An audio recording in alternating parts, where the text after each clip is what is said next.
We've been on, the Jerry Springer Show is in its 24th year, and I just signed on to do 4 more, so we'll go at least 28, and then I'll see. You're joining, I guess there was also Maury Povich also being renewed. What is the interest in programming that you're able to produce? Why do you think it's so attractive? Well, I think we live in a free and open society, and the media should, and in fact now does, reflect the entire population. When you and I were younger, television used to only represent upper middle class white people. And then, starting in the 90s, and I think if our show is made a dent, it's because it's the first time really on a regular basis we saw people that aren't of that demographic. And it's not that we didn't know people like that exist. We know not everyone is like the Friends, but we'd never seen it on television before. So this was the first time we saw on a regular basis people on television that were different, that didn't speak the King's English. What's your new ring? You know, that perhaps didn't luck out in the gene pool of parents that you and I have.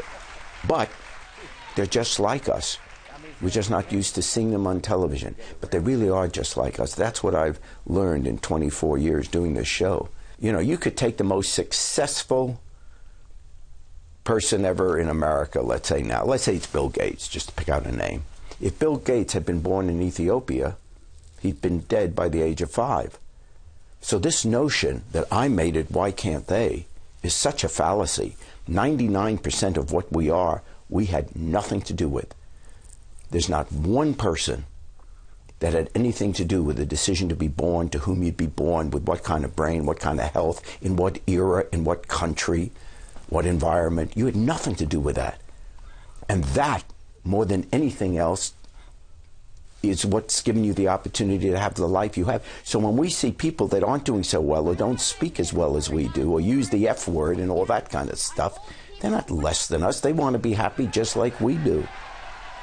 And yet there is this kind of elitism where if you dress in a suit and you have a title and you have the corner office, by God, you're better than that. You know, they even call the people on my show, sometimes they call them trash. Can you imagine calling another human being trash? Hitler was trash. But human beings aren't trash. They're less fortunate.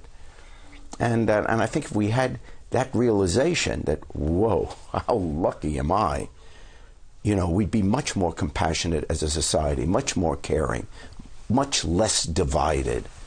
You were the 56th mayor of the city of... I didn't know that. I mean, I know I was mayor. I didn't know it was number 56. You're number 50. Well, okay, you're number 56. We counted. God bless it. That's great. And do you miss being a politician? Being mayor of Cincinnati was the best job I ever had, by far. That was my favorite job of all time. And if I could be a mayor for life, that's what I would want to be. But, you know, you can't because term limits and all of that. But I always kind of knew that politics is my passion. It's almost like part of my religion. It's something I really believe in.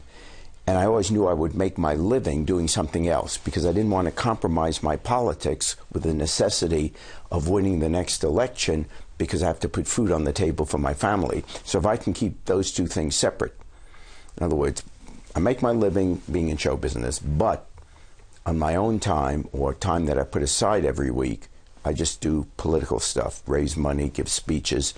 You know, I'm a diehard liberal. And would you like to hold elected office again? I'm 70 now, so I don't need to be in office. It's not like, oh my gosh, what's going to happen to America if I'm not in office? So it's not that. But I do believe as a citizen, no matter what my job is on the outside, whether I'm driving a truck, working in a school, or doing a crazy talk show, my responsibility as a citizen is to be politically active.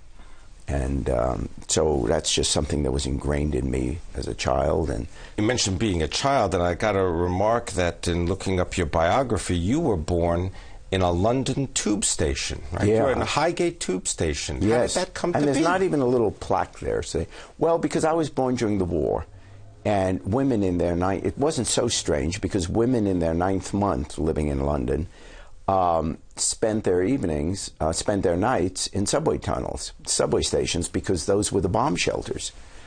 And I was born at 11:45 at night. I lived my first 5 years in England, in Hampstead, London.